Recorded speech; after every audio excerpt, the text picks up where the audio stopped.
So William Hurt died a couple of days ago.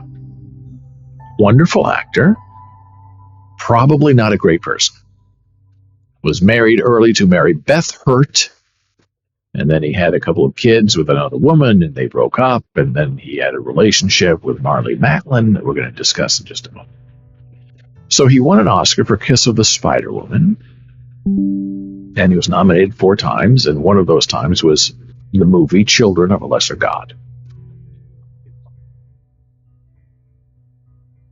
And the acting community has just been pouring in with all these great accolades about what a wonderful person that William Hurt was and what a great actor he was. Hurt had 3 consecutive Best Actor Academy Award nominations in the mid-'80s for Kiss of the Spider Woman in '85, and he won. Children of a Lesser God in '86, Broadcast News in '87, and snagged a Supporting Actor Oscar nomination for A History of Violence.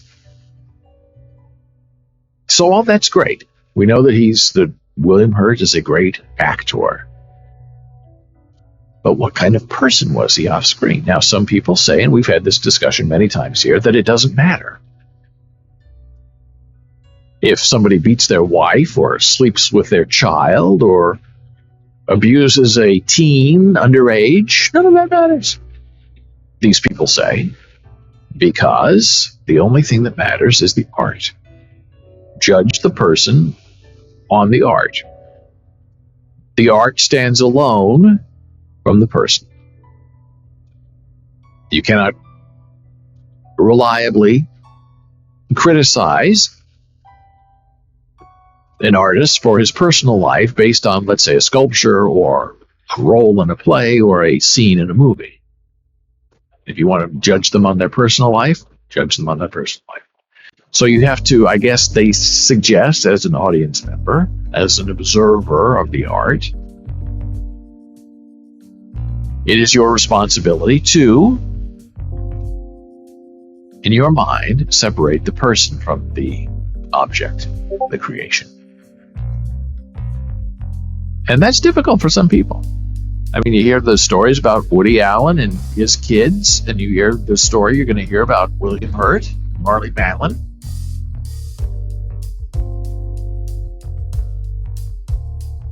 And Picasso creating sculptures and artwork and not a very nice person. And there are many people who say it just doesn't matter. I think it sort of matters. Now, Marlee Matlin wrote a book a while back. She was very young. How old is Marlee Matlin?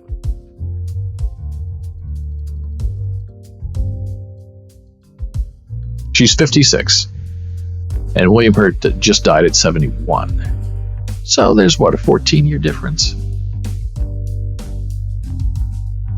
And when you're young, 14 years is a lot of difference. So they were very seriously together for a long time. And in her book, Marlee Matlin told the story of how William Hurt, abused her.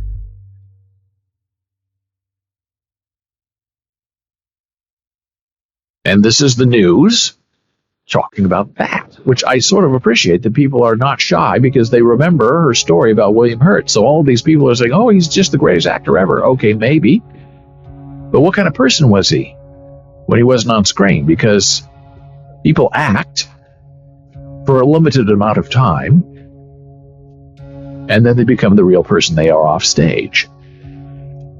And it's very damaging and dangerous. So here's one article.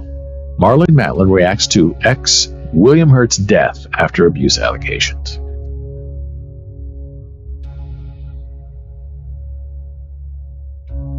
Marlee Matlin said ex-partner William Hurt, whom she previously accused of brutally raping her and beating her in the 1980s, was one of a kind when asked about his death on Sunday. You're the first person to ask me about him, the actress said, who signed to a reporter on the Critics' Choice Awards red carpet, shrugging her shoulders and looking visibly shocked. We've lost a really great actor, and working with him on set and Children of a Lesser God will always be something I remember fondly. On set, working with him. He taught me a great deal as an actor, and he was one of a kind. And there they are together.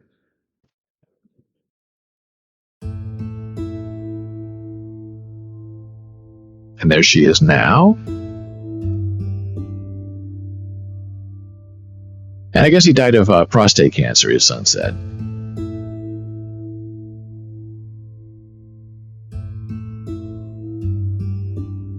Several years after Marlee and William Hurt split, the actress alleged in her 2009 memoir, I'll Scream Later, that she was subjected to persistent abuse throughout their relationship. She accused Hurt of raping and beating her after coming home drunk at 4:30 in the morning. The next thing I knew, he pulled me out of bed, screaming at me, shaking me, she wrote in her book. I was scared. I was sobbing. Then he threw me on the bed, started ripping off his clothes and mine. I was crying. No, please, Bill, no. The next thing I remember is Bill ramming himself inside of me as I sobbed. In a statement released at the time, William Hurt did not deny the allegations, but insisted the exes had already apologized to each other. My own recollection is that we both apologized and both did a great deal to heal our lives, he said in a 2009 following the publication of her book. Of course, I did and do apologize for any pain I caused, and we both have grown. I wish Marlee and her family nothing but good. So that's how you take the measure of a man, by his actions and how he behaves.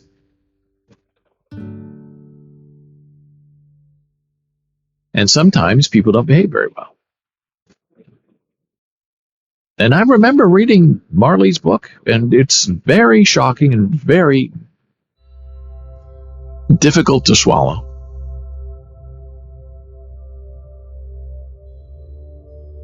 And I guess one of the major reasons that he was so upset with her is because this was really her first big acting debut.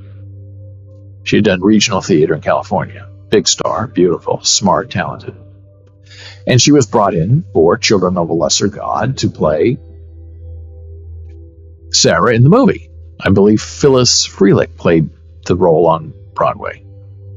And everyone thought that Phyllis should have that role because she's terrific, but the producers wanted someone young, pretty, and rebellious, and that was, at the time, Marlee Matlin. And so Bill was older and had the mentor role in the movie, and they had a romance in the movie that then continued off stage. Offset, off screen. And when Marlee won the Academy Award for Best Actress, Bill, who had previously won the year before for Kiss of the Spider Woman, did not support her and was not happy for her. And he suggested that the only reason she won was because she was deaf. And people felt sorry for her. And it was a pity vote. And it was a pity win. And that wounded Marlee very deeply. She was very upset that this person that she thought loved her back thought that, I guess, she was some kind of pity case.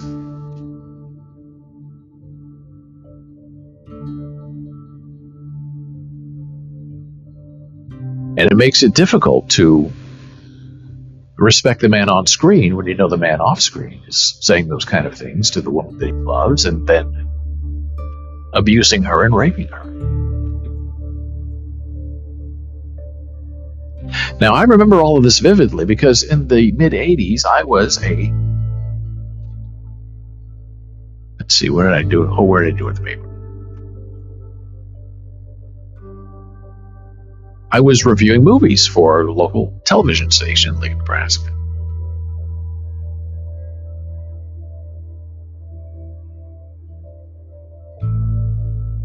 And I've lost the page. Let's see.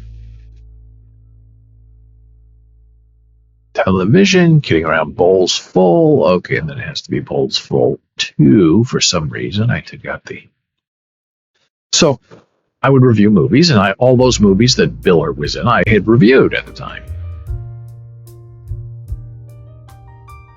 And this was one of the movies I reviewed, Altered States.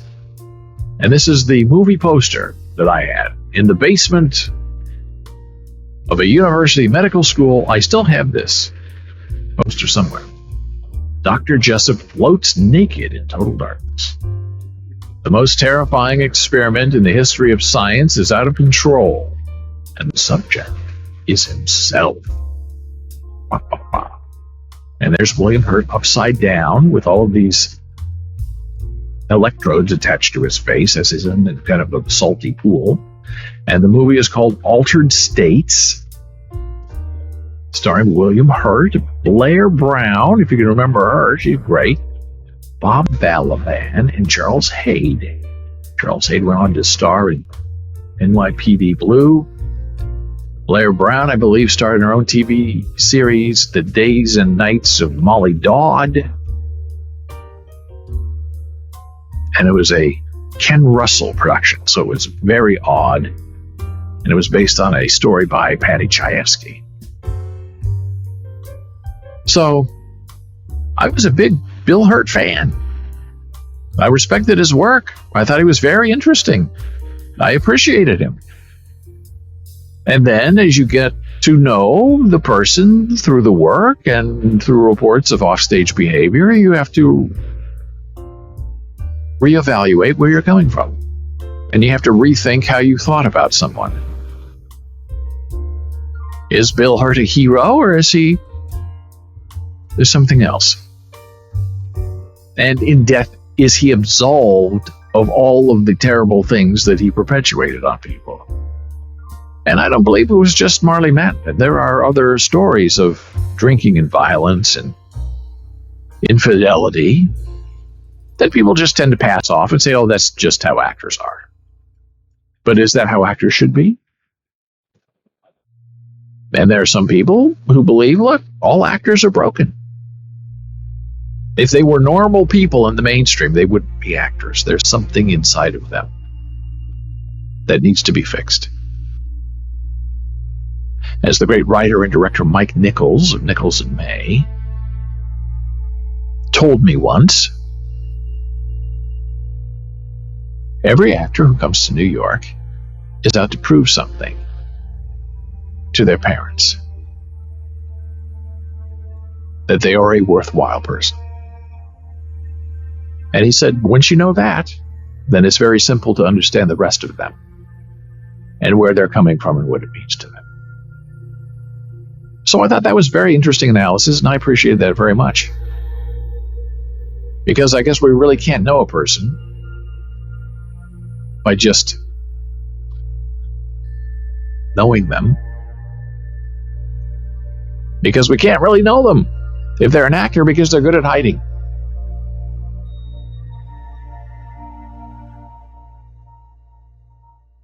So we should be careful who we decide to acclaim and who we decide to worship, and remember that someone winning a big award doesn't really mean anything in the end if they're a terrible person in real life. I don't think you can take a scalpel to the personality and separate it from the talent. I think it matters too.